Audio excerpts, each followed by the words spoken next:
Assalamualaikum warahmatullahi wabarakatuh. Perkenalkan, nama saya Tuti Sukawati, NIM 2018-53130, kelas C. Di sini saya akan mempresentasikan mata kuliah proyek pengembangan sistem informasi dengan judul Sistem Informasi Manajemen Bantuan Sosial di Balai Desa Margorejo. Di sini ada hasil analisa masalah. Setelah melakukan kegiatan PKL di Balai Desa Margorejo, saya menemukan beberapa masalah.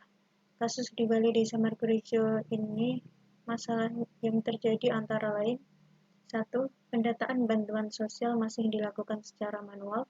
2. Proses pendataan memerlukan waktu yang cukup lama. 3. Kemungkinan hilangnya data dan laporan hasil bantuan. 4. Pencarian data bantuan memerlukan waktu yang cukup lama karena tidak adanya database. Dari subjek-subjek masalah terjadi, analisis sistem harus dapat mengidentifikasi kemungkinan-kemungkinan penyebab terjadinya masalah-masalah ini. 1. Pendataan bantuan sosial masih dilakukan secara manual. Masalah yang terjadi adalah Balai Desa Margorejo belum memiliki sistem yang digunakan untuk melakukan pendataan sehingga mengharuskan pegawai masih melakukan pendataan dengan cara manual. 2. Proses pendataan memerlukan waktu cukup lama. 3. Kemungkinan hilangnya data dan laporan hasil bantuan. Banyaknya data yang harus disimpan memungkinkan jika data dan laporan hilang karena penyimpanan masih bersifat manual. 4.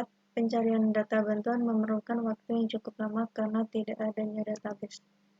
Berikut adalah identifikasi penyebab masalah. Masalah yang dihadapi ada pendataan bantuan sosial masih dilakukan secara manual, jadi identifikasi penyebab masalahnya belum mempunyai sistem pendataan bantuan sosial. Selanjutnya, proses pendataan memerlukan waktu cukup lama. Identifikasi pendataan masih bersifat manual. Pendataan yang masih manual mengakibatkan pendataan menjadi tidak efektif. 3. Kemungkinan hilangnya data dan laporan hasil bantuan. Identifikasinya banyaknya data yang harus disimpan. 4. Pencarian data bantuan memerlukan waktu yang cukup lama karena tidak adanya database. Identifikasi penyebab masalahnya banyaknya data penerima bantuan memperlambat proses pencarian data bantuan dan belum mempunyai sistem yang dapat mempermudah proses pencarian bantuan. Ini ada titik keputusan penyebab masalah. Titik keputusannya: proses perancangan pembuatan aplikasi. Proses pendataan yang masih ditulis di tangan dan disalin ke Microsoft Office Word akan dialihkan ke aplikasi. Pembuatan aplikasi meningkatkan aktivitas pendataan. Proses simpan data penerimaan bantuan. Proses simpan data pelaksana atau petugas kegiatan penerima bantuan. Dan proses simpan laporan hasil pelaksanaan penerima bantuan. Kelengkapan pada aplikasi menampilkan menu find atau pencarian, dan untuk lokasinya akan dijelaskan di sini. Lokasi ini adalah bagian-bagian yang ada di balai desa, seperti bagian KAUR perencanaan atau yang lain-lain. Untuk aplikasinya, kita fokuskan ke pendataan. Untuk identifikasi personil kunci, di sini ada nama-nama pejabat yang ada di Balai Desa Margorejo. Ini bagian departemennya, dan ini jabatannya. Dan ini adalah tugas masing-masing dari pegawai di Balai Desa Margorejo. Selanjutnya, perancangan sistem. Di sini ada perancangan berorientasi proses atau DFD. Proses sistem Balai Desa Margorejo ini ada prosesnya: sistem informasi manajemen bantuan sosial, ada pengajuan, ada olah hasil wawancara, penentuan penerima bantuan, berkas bantuan, penerima bantuan, dan bantuan. Selanjutnya ada flow of document. Flow of document yang pertama ada survei calon penerima bantuan.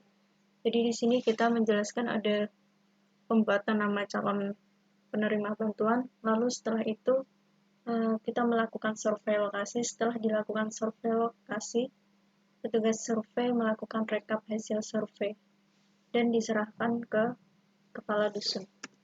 Selanjutnya, penentuan penerimaan bantuan. Setelah adanya rekap hasil survei, petugas survei mengolah penerima bantuan. Di sini ditentukan penerima bantuan yang akan menerima dan disetujui oleh Kasih Pemerintahan. Yang terakhir adalah pembagian bantuan, di mana di sini petugas survei mendatangi rumah penerima bantuan untuk dimintai tanda tangan serta menyampaikan bantuan ke penerima bantuan. Di sini ada business use case. Business use case untuk aktor ada kepala dusun, kasih pemerintahan, penerima bantuan, dan petugas survei. Untuk prosesnya ada buat daftar nama calon penerima, survei lokasi, rekap hasil survei, menentukan penerima bantuan, konfirmasi penerima bantuan, olah berkas, buat lampiran tanda tangan laporan, serahkan bantuan, rekap hasil tanda tangan, dan membuat laporan. Untuk sistem use case-nya di sini sama seperti business use case sebelumnya, cuma di sini untuk proses manualnya dihilangkan. Untuk kelas diagram ada 7 kelas, terdiri dari pegawai, data penerima bantuan, data pengaduan, data wawancara, data berkas bantuan, dan petugas survei. Setelah itu kita kembali ke sequence. Di sini untuk sequence-nya langsung ada input, ada pilihan simpan, ubah, hapus. Nah, selanjutnya juga seperti itu, disesuaikan.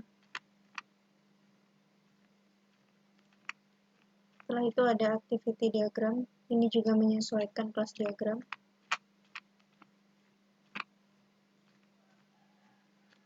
Nah, setelah ini ada start out juga menyesuaikan kelas diagram sesuai atribut yang ada di kelas diagram. Ini ada tambah, ada ubah, ada cari, ada hapus. Tinggal menyesuaikan.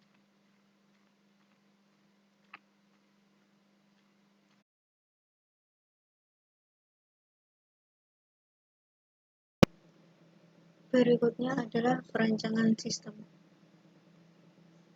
Di sini ada tampilan awal program saya, Sistem Informasi Manajemen Bantuan Sosial di Samarinda. Untuk pilihan itemnya ada beranda, jadwal, konfirmasi, admin, login, dan register. Nah, karena di sini saya berperan sebagai peminta bantuan atau pengaju, maka saya akan menekan tombol register. Nah, di sini silakan masukkan NIK Anda, lalu nama lengkap,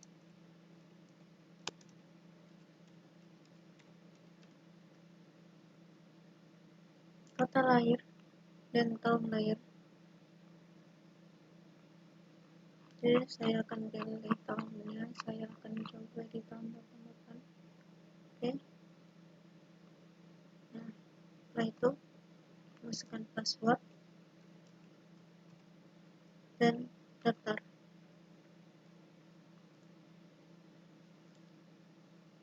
Karena kita sudah mendaftar, jadi kita bisa login sebagai pemohon. Gunakan nick yang tadi Anda buat daftar. Masukkan password dan login. Nah, setelah itu di dashboard ada fitur biodata Anda dan status request. Jika Anda ingin melakukan pengajuan permintaan bantuan, maka klik biodata Anda dan lengkapi dulu biodata Anda. Di pojok kanan atas ini ada pilihan ubah biodata, klik, lalu lengkapi nomor telepon,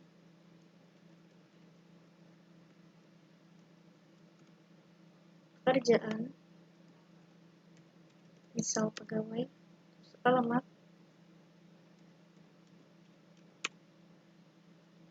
lalu agama, dan ubah. Nah, selanjutnya di status request permintaan ini belum ada karena kita belum melakukan pengajuan. Maka kita klik dashboard, klik request, keterangan bantuan sosial. Oke, klik cost file, ada pilihan scan KTP sama scan KK. Untuk contohnya kita pakai foto random, gunakan open cost file random, open, lalu kirim. Nah, setelah berhasil, di status request ini akan muncul seperti ini. Statusnya belum di ACC karena baru saja melakukan pengajuan. Nah, selanjutnya kita logout, lalu kita login sebagai admin. Oke, masukkan password, login, hasil. Selanjutnya, nah, di sini ada tampilan request permintaan bantuan, bisa kita lihat. Ini masuk ya, Ahmad Kamgali. Nah, setelah itu, kalau admin sudah mengecek data dan sudah lengkap, maka kita bisa meng-ACC. Setelah kita ACC dulu, ACC, oke, ACC, request permintaan. Lalu kita datang ke bagian cetak, view cetak,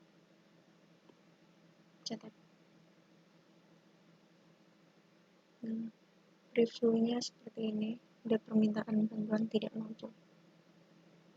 Nah, tidak mampu. Request permintaan digunakan mendapatkan bantuan sosial. Save. Oke, save. Oke, karena udah ada nama yang sama, kita ganti nama. Save. Nah, setelah ini, kita login lagi, tapi kita login sebagai lurah. Masukkan password, login.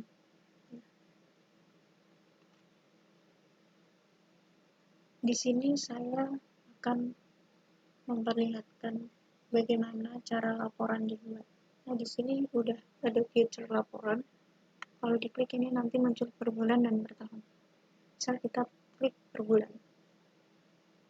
Nah, ini ada nama-namanya sudah terisi. Dan ya, kita lihat yang per tahun juga.